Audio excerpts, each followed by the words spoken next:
Pour tous ceux qui veulent en finir avec la pauvreté dans leur vie, voici une vidéo qui va vous donner tous les secrets spirituels pour terminer une fois pour de bon avec la pauvreté. Dans cette vidéo, vous aurez tous les secrets. Je vous dis bien, tous les secrets, les rêves de pauvreté. Nous allons les définir.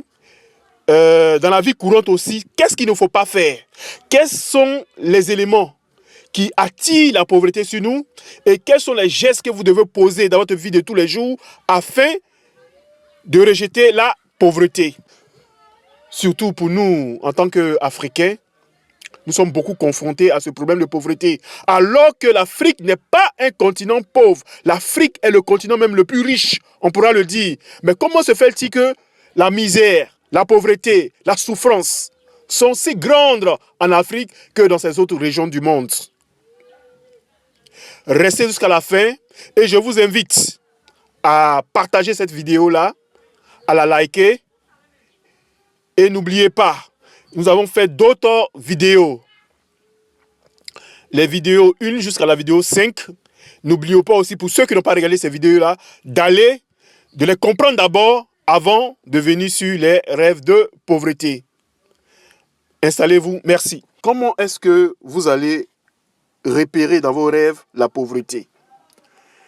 Nous allons vous donner des indices, des symboles qui représentent la pauvreté. Et vous allez faire beaucoup de rêves comme ça.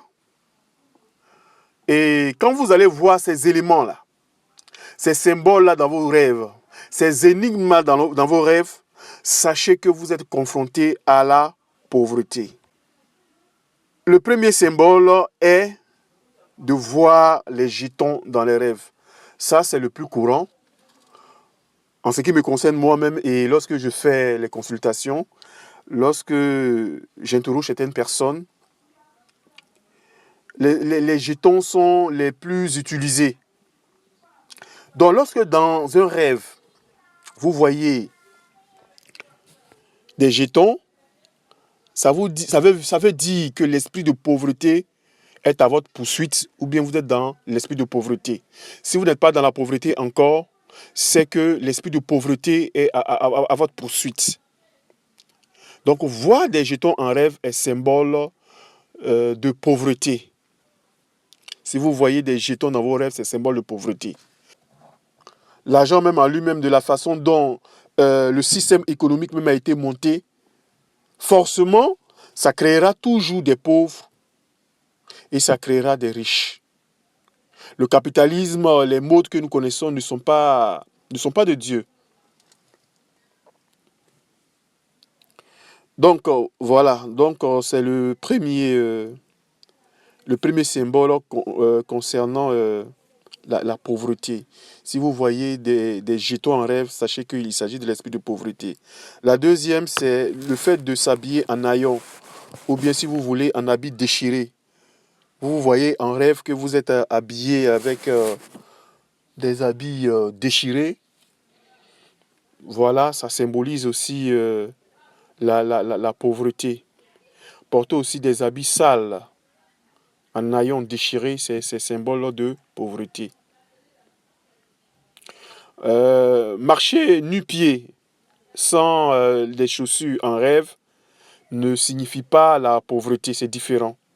Mais on fera une vidéo où on reviendra là-dessus. Le troisième élément, c'est le fait de manquer de pain. Le pain est le symbole de la nourriture pour l'homme. Quand vous voyez en rêve du pain, c'est le symbole de la nourriture.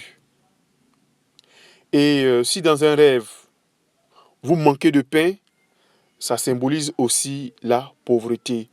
Vous pouvez voir des pains déchirés, déchiquetés, des pains à moitié, mais pas des pains entiers, ou bien une insuffisance de pain.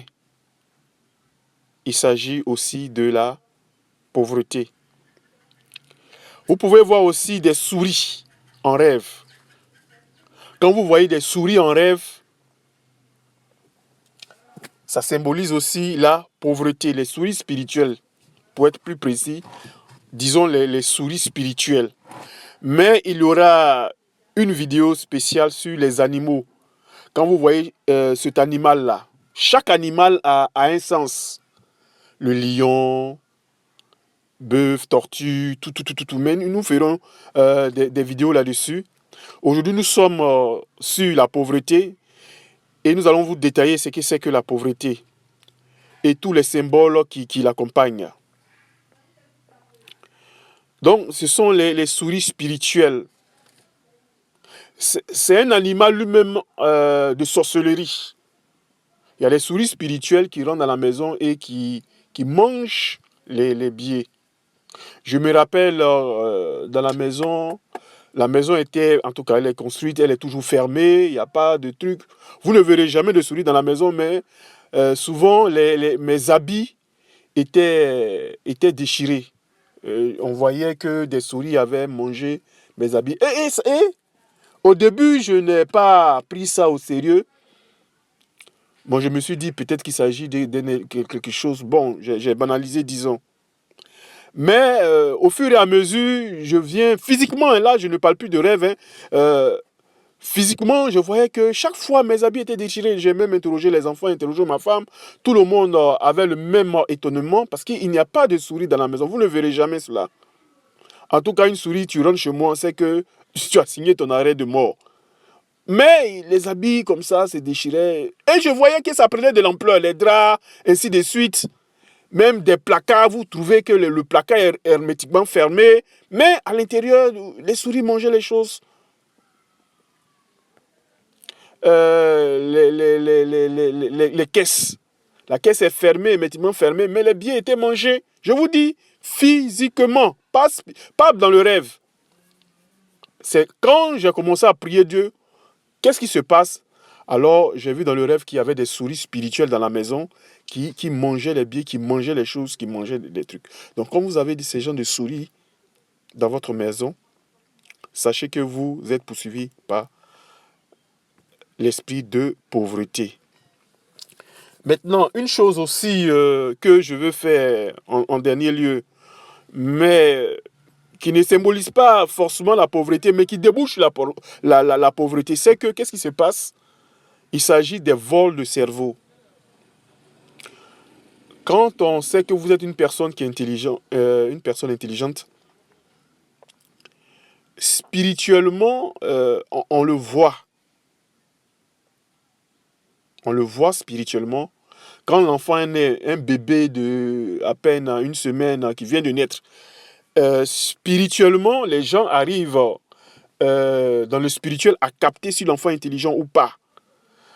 En entreprise, vous travaillez avec des collègues, vous avez des gens avec qui vous travaillez. Ces personnes-là connaissent votre niveau d'intelligence. À l'école, ces gens-là connaissent votre niveau d'intelligence. Ça peut être des amis, ça peut être un camarade que vous fréquentez. Ils le connaissent. Si ce sont des gens qui sont dans la sorcellerie, ils connaissent votre niveau d'intelligence. Et quand c'est comme ça, il y a ce qui se passe spirituellement, c'est que les sorciers vont toujours chercher à voler les cerveaux. Et ça, c'est très important. Je me rappelle de mon fils qui était à la maternelle, qui était toujours premier de classe au CP1 jusqu'au CP2. Et je me rappelle très bien, à la maternelle, sa maîtresse me faisait toujours remarquer que ton enfant est intelligent, ton enfant est intelligent. Quand je partais le déposer, en ce moment, nous habitions Bassam. Quand je partais le déposer chaque matin, elle faisait des vidéos sur lui. Voici comment ton enfant, voici. Mais j'ai trouvé ça étrange. Je vous dis, arrivé à un certain niveau, l'enfant je crois bien au CP2, l'enfant est devenu parmi les derniers des classes. J'ai pris un répétiteur, moi-même je me mettais pour aider l'enfant dans ses études, mais zéro. Il a fallu la prière et c'est là que j'ai vu en songe cette dame-là qui volait le cerveau de l'enfant. Et les gens font beaucoup ces pratiques-là. Dans les sociétés, les collègues, on vole soit votre bic avec lequel vous avez écrit, on vole votre intelligence. Mais la conséquence de cela, c'est très dangereux. On fera une vidéo spéciale plus tard, c'est tellement important. On fera une vidéo spéciale plus tard concernant les vols de cerveau, les vols d'intelligence. et les vols de gloire. C'est tellement important parce que la pauvreté même en elle-même est une conséquence même de votre mentalité, du psychisme, de votre manière à réfléchir, à appréhender les choses. Donc, si votre cerveau est volé, sachez que la conséquence, l'une des conséquences, disons, sera la pauvreté. Vous voyez, il y a des gens qui sont là, au lieu de travailler, qui passent tout le temps à bavader, à critiquer les autres, tel est ceci, tel est cela. Vous voyez dans les bureaux, les gens ont du temps à bavader. Tout ça là, leur cerveau est volé. Ils n'ont pas le temps de réfléchir sur des choses qui vont les élever. Je sais que vous faites ces remarques là avec moi. Il y a des gens qui peuvent prendre des heures, des heures, des heures, surtout nous les Africains. Ils connaissent tout ce qui se passe chez son voisin. C'est un signe distinctif de pauvreté. Quand vous êtes comme ça, c'est que votre cerveau a été volé. Un cerveau normal ne va pas s'intéresser à X, à Y, mais s'intéresse comment lui va améliorer lui-même son quotidien. Pas s'intéresser aux autres, améliorer ses affaires. Donc quand quelqu'un est attaqué, son cerveau est volé, vous voyez qu'il s'intéresse trop aux affaires des gens. Et remarquez en Afrique, les gens aiment beaucoup s'intéresser aux trucs. C'est un signe de pauvreté. Et généralement, ça vient du vol de cerveau. Lorsque votre cerveau est volé, au lieu de réfléchir, d'avoir cette curiosité-là, mais comment on peut fabriquer un moteur, vous réfléchissez à critiquer les gens, des choses inutiles, votre cerveau est ailleurs. Donc, on appelle cela les vols de cerveau. Et les sorciers le font ça couramment.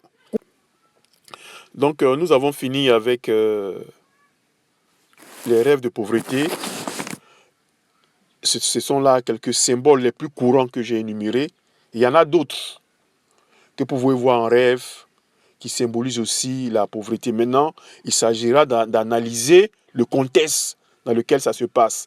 Mais pour aujourd'hui, je vous ai montré quelques symboles les plus courants de pauvreté. Voilà. Dans la seconde vidéo, nous allons faire les pratiques. Là, ce n'est pas des rêves, mais des pratiques. Des actes que vous posez au quotidien qui vont attirer la pauvreté sur vous. Souvent, vous pouvez monter dans un taxi et puis vous voyez les gens déposent des jetons à côté. Ça, ce n'est pas des rêves, ça c'est physiquement maintenant. Ça se passe physiquement. Mais c'est une manière de jeter la pauvreté sur vous. Ou bien les gens font des sacrifices au carrefour, ils mettent des 5 francs, des 10 francs. C'est une manière aussi de jeter la pauvreté sur vous. Mais nous ferons ça dans une autre vidéo qui s'appellera, la vidéo qui va suivre, la vidéo numéro 7, qui sera les pratiques de pauvreté. C'est vraiment, vraiment important. Donc, c'est fini pour aujourd'hui. Si vous avez des choses que je n'ai pas dit, que vous voudriez, veuillez mettre cela en commentaire et nous en parlerons. Il y en a tellement de choses, mais c'est au fur et à mesure. On ne peut pas tout dire, sinon la vidéo sera trop longue. Je vous remercie et à la prochaine vidéo pour les pratiques de pauvreté. Donc, il y a des pratiques, il y a des actes quand tu poses chaque jour. Effectivement, ça va te conduire à la pauvreté. Il y a des actes aussi, quand tu les poses aussi chaque jour, ça te conduira aussi à la richesse. Donc, c'est très important. À la prochaine vidéo.